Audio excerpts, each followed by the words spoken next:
Reflexão sobre o livro de 1 Samuel, hoje o capítulo 11, lemos o versículo 13, diz a palavra: Porém Saul disse: Hoje ninguém será morto, porque no dia de hoje o Senhor salvou a Israel.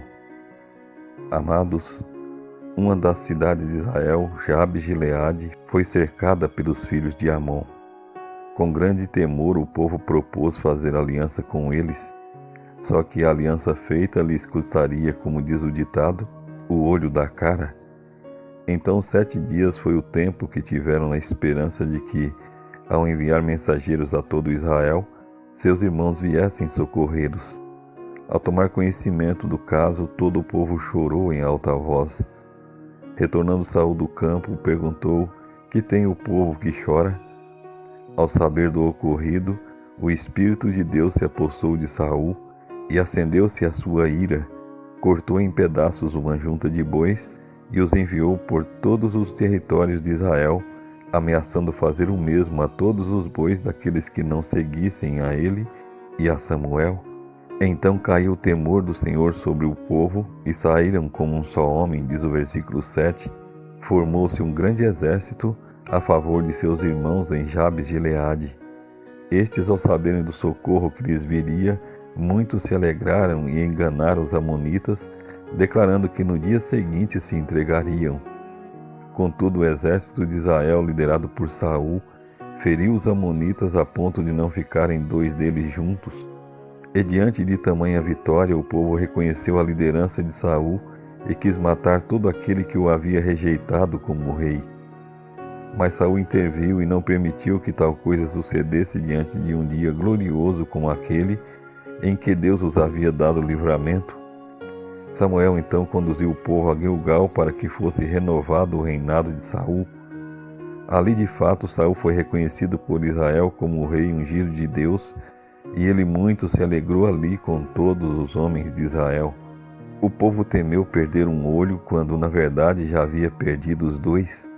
Não enxergavam o agir de Deus, apenas a visão embaçada e enegrecida de ações humanas.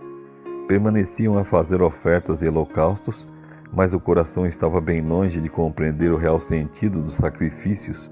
Cristo, a respeito de tal atitude, proferiu o que está escrito no livro do profeta Isaías: Este povo honra-me com os lábios, mas o coração está longe de mim.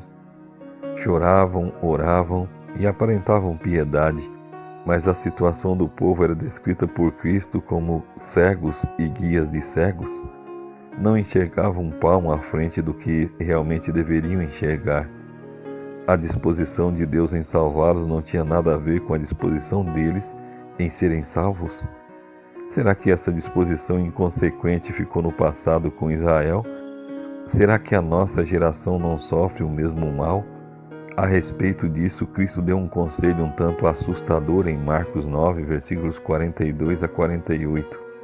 Resumindo, ele diz que se nossa mão nos faz tropeçar, que arranquemos fora.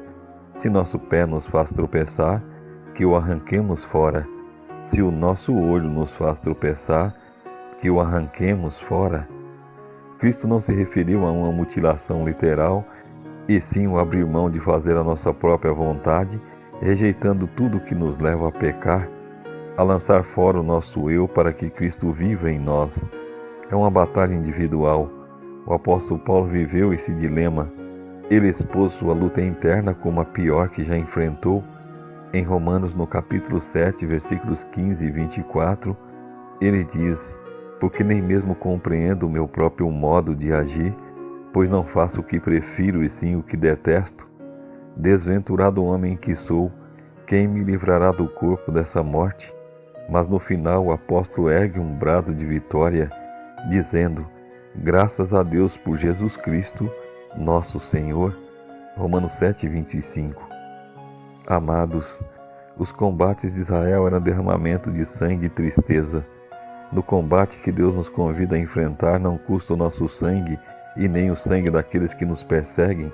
Não custa o nosso olho direito ou nossas mãos e pés. Na verdade, o sangue já foi derramado, o sangue valioso, precioso de Cristo. Se teus olhos te fazem pecar, Jesus tem poder para lhe restaurar a visão. Se os teus pés estão paralisados onde não devem estar, Ele tem poder para lhe fazer andar pelo caminho eterno. Se tuas mãos estão ressequidas por pecados que te afligem, Ele tem poder de fazer delas mãos abençoadas. Se sentes que teu coração está impuro como uma lepra incurável, Cristo tem poder para torná-lo puro.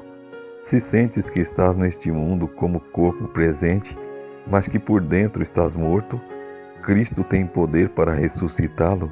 Que hoje o Senhor nos dê a vitória sobre as nossas próprias fraquezas e nos salve de nós mesmos.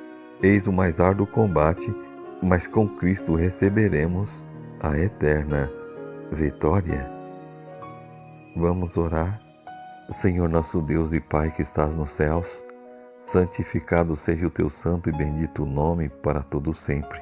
Te agradecemos, Senhor, porque o Senhor ouve todas as preces feitas com sinceridade de coração na tua presença.